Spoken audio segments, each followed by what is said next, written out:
안녕하세요, 묘한의사입니다. 아토피 피부염 치료가 어려운 이유는 아토피 피부염은 알레르기인자를 갖고 있는 만성습진이기 때문입니다.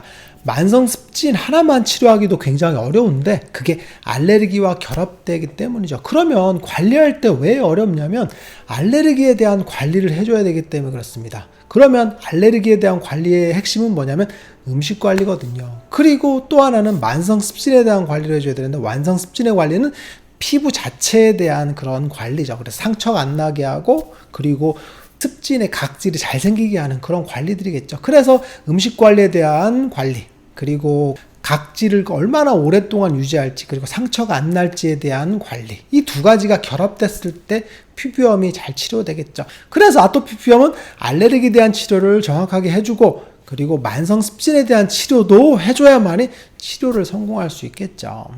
그러면 오늘 이 시간에는 아토피 피부염을 치료할 때 두 가지 음식 관리에 대해서 한번 얘기해 볼 거예요. 아토피 피부염 음식은 보통 전제 조건이 있습니다. 뭐냐면 아토피 피부염에서 알레르기는 극복되는 음식이 있어요. 그리고 극복되지 않을 수도 있는 것이 있어요. 그리고 극복되지 않는 것이 있습니다. 이 세 가지를 구분하셔야 돼요. 무슨 얘기냐면 시간이 지나면 극복이 되는, 알레르기가 사라지는 음식들이 대부분입니다. 알레르기가 있다 하더라도 시간이 지나면서 대부분 사라집니다. 그걸 꼭 아셔야 돼요. 그런데 극복되지 않을 수도 있는 음식물이 있습니다. 그 대표적인 게 뭐냐면 땅콩, 그 다음에 나무 열매, 갑각류, 그 다음 생선, 그리고 또 하나가 우유입니다. 우유. 그런데 이 중에서 네 가지, 땅콩, 나무 열매, 갑각류, 흰살, 생선은 대부분 극복되지 않습니다. 한번 생기면 잘 사라지지 않거든요. 그런데 우유 같은 경우는 이제 사라지는 경우도 있기 때문에 약간 세모 표시를 해둘 수가 있을 것 같아요. 그리고 극복되지 않는 알레르기가 있는데 이게 바로 대부분 흡입항원입니다. 꽃가루, 나무, 그죠? 이런 것들. 그리고 이제 강아지나 애완견에 대한 알레르기 같은 건 사라지지 않는다라는 걸 꼭 이어가셔야 해요. 그래서 아토피 피부염이 있는데 강아지 알레르기가 있다, 혹은 고양이 알레르기가 있다고 한다면 사실은 애완동물을 안 키우는 게 굉장히 중요합니다. 극복되지 않는다라는 거죠. 그리고 또 하나의 전제 조건이 있습니다. 무슨 얘기냐면 극복되는 알레르기를 하더라도 빠른 시간 내에 극복되지 않는다는 걸 반드시 아셔야 돼요. 무슨 얘기냐면 아토피 피부염을 치료해서 아토피가 사라졌어요. 그러면 환자분들이 음식을 그대로 그냥 바로 다 드시는 경우들이 많거든요. 그러면 좋지 않습니다. 알레르기가 있는 음식에 대해서는 조금 더 긴 시간을 갖고 관리를 해주셔야 돼요. 보통 뭐 서너 달 정도 관리하면 괜찮을 거라 생각하시면 안 그렇습니다. 그거보다 좀 더 긴 시간을 조심하시고 줄여서 먹어야 되는 게 굉장히 중요하다고 보시면 될 것 같아요.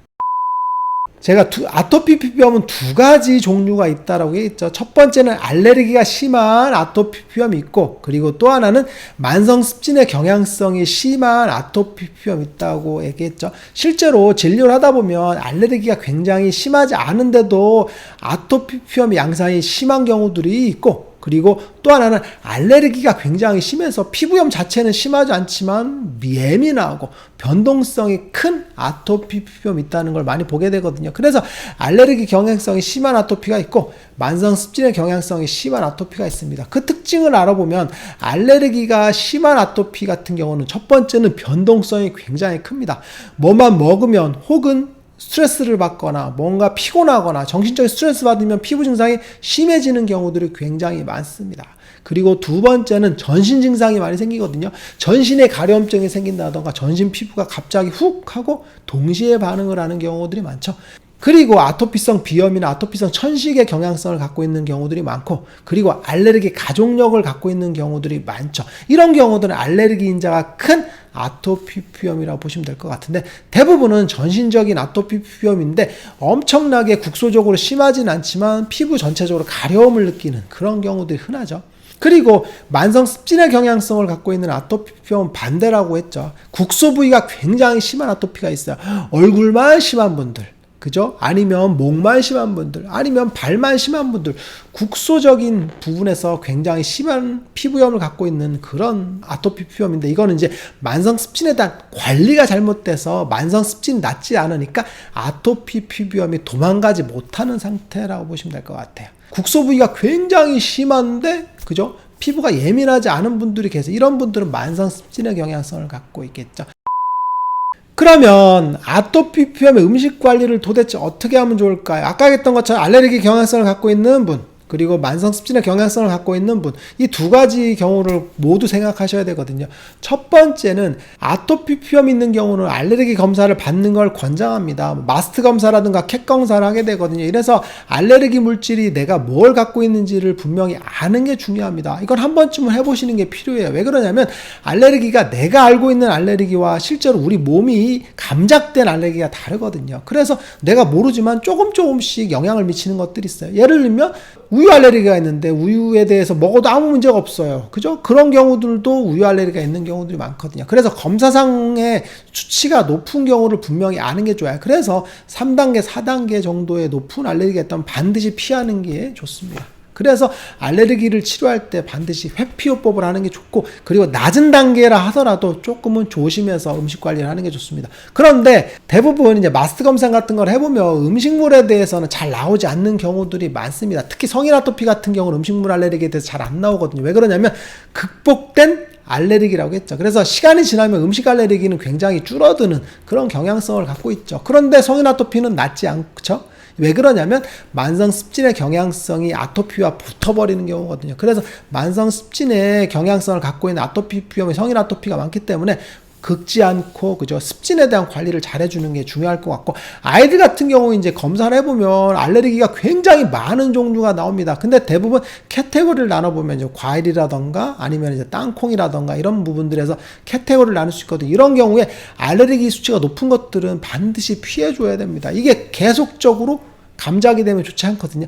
가끔 보호자분들이 이런 분 경우가 있어요. 무슨 얘기냐면 알레르기는 어렸을 때 생기는 거야. 그러니까 먹어야 돼. 먹어서 극복할 수 있어 라고 생각하시거든요. 그런데 이건 천만의 말씀입니다.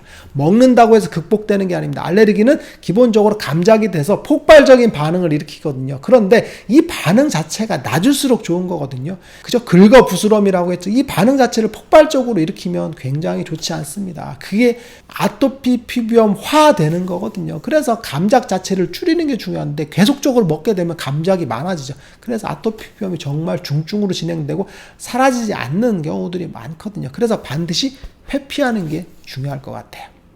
그러면 알레르기 음식 관리를 어떻게 하는 게 좋냐면, 첫 번째는 알레르기 검사했을 때 수치가 높게 나온 것들은 반드시 지정을 해서 피하는 게 좋습니다. 그리고 또 하나는 애완동물에 대한 알레르기가 나오는 경우들인데, 이게 흡입항원으로 지속적으로 집에서 영향을 미치거든요. 이 경우는 반드시 해당 동물에 대해서는 피하는 게 좋습니다. 그런데 간혹 이제 같이 생활하는 경우도 있겠죠. 이런 경우들은 이제 방을 따로 분리한다고 해서, 그죠? 영향을 미치지 않는 게 절대 아닙니다. 그래서 반드시 분리된 생활하는 게 필요할 것 같아요. 그리고 밥 같은 경우에도 늘상 얘기해드리지만 현미보다는 백미가 좋습니다. 그리고 미숫가루 같은 것들, 그죠? 곡물에 대한 알레르기가 되게 많거든요. 그래서 막 뭔가를 갈아서 섭취하는 것들은 굉장히 좋지 않아. 한 번에 알레르기가 들어올 수 있거든요. 그리고 두 번째는 염증 유발 음식입니다. 기본적으로 알레르기 음식에 대해서는 그저 몇 가지가 나오지 않는 경우들이 많으니까 가리기가 편한데, 아토피 피부에서 정말 어려운 건 염증 유발 음식입니다. 무슨 얘기냐면 아토피 피부는 만성 습진이라고 했죠. 만성 습진을 악화시킬 수 있는 건 염증 유발 음식입니다. 이 염증 유발 음식에 의해서 아토피 피부가 악화되거든요. 누차 얘기해드렸지만 아토피 피부가 악화될 수 있는 염증 유발 음식은 첫 번째는 술입니다. 술을 먹게 되면 염증 반응이 더 심해지고, 그리고 가려움증을 많이 유발한다 그랬죠. 그리고 튀긴 음식이 좋지 않습니다. 그죠? 기름에 한동안 담가서 튀긴 음식 같은 경우, 그죠? 타이트 정션을 느슨하게 만들어서, 그죠? 산출물을 많이 누출시키거든요. 그럼으로써 진물이 나는 그런 경우들이 많죠. 대표적인 게 이제 돈가스나 도너츠, 치킨 같은 것들 기름에 넣었다 뺀 음식이 굉장히 안 좋죠. 그리고 기름진 음식이 안 좋습니다. 기름이 굉장히 많은 음식에서는, 그죠? 아라키돈산이라는, 그죠? 가려움증을 유발할 수 있는 그런 물질들이 많이 분비되거든요. 그래서 기름이 많은 음식들은 반드시 피하는 게 좋습니다. 예를 들면, 그죠? 돼지고기 같은 경우에도 기름이 많은 부위를 과량 섭취하는 건 좋지는 않겠죠. 그리고 가금류 같은 것들, 그죠? 닭 같은 것들이 좀 가려움을 많이 유발할 수가 있어요. 그리고 매운 음식 같은 경우가 피부에 염증 반응을 더 많이 유발할 수 있거든요. 기본적으로 피부를 뜨겁게 하고, 그죠? 피부에 열을 많이 공급하는 것들이죠. 그래서 뭐 불닭볶음면 아니면 이제 매운 음식들을 좀 과도하게 섭취하는 것들은 좋지 않을 수 있어요. 그리고 기본적으로 인스턴트, 라면, 튀김빵, 과자, 젤리 이런 것들, 우리가 흔히 얘기하는 불량식품 같은 것들이 이제 만성 습진을 많이 유발하거든요. 이게 가려움증을 직접적으로도 유발을 합니다. 실제로 식품 첨가물들이 그죠? 아토피에서의 가려움증을 굉장히 많이 유발한다고 보시면 되는데, 일반적으로 마스트 검사라든가 이런 알레르기 검사에 나오지 않는 음식들이거든요. 그런데 과자 같은 걸 먹으면 실제로 아토피 환자분들 가렵다고 하십니다. 즉시 가렵는 경우들이 많거든요.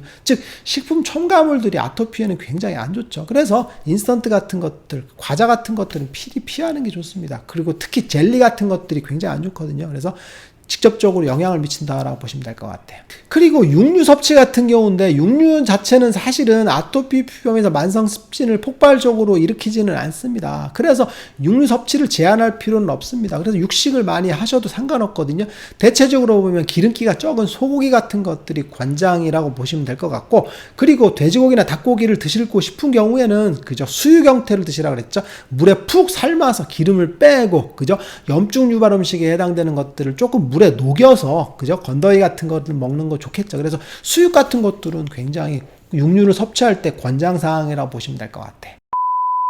오늘 시간에는 아토피 피부염이 음식 관리를 해야 되는 이유에 대해서 한번 알아봤어요. 아토피 피부염은 만성적인 알레르기와 만성 습진이 결합된 형태라고 그랬죠. 그래서 알레르기를 관리할 때는 음식 관리가 굉장히 중요하다고 보시면 될 것 같아요. 그래서 정확한 계획적인 음식 관리를 해줄 때 아토피 피부염은 좋아질 수 있다라고 보시면 될 것 같아요. 묘한 의사에게 궁금한 거 있으면 댓글 남겨주세요. 영상을 통해서 답변하겠습니다. 빠이.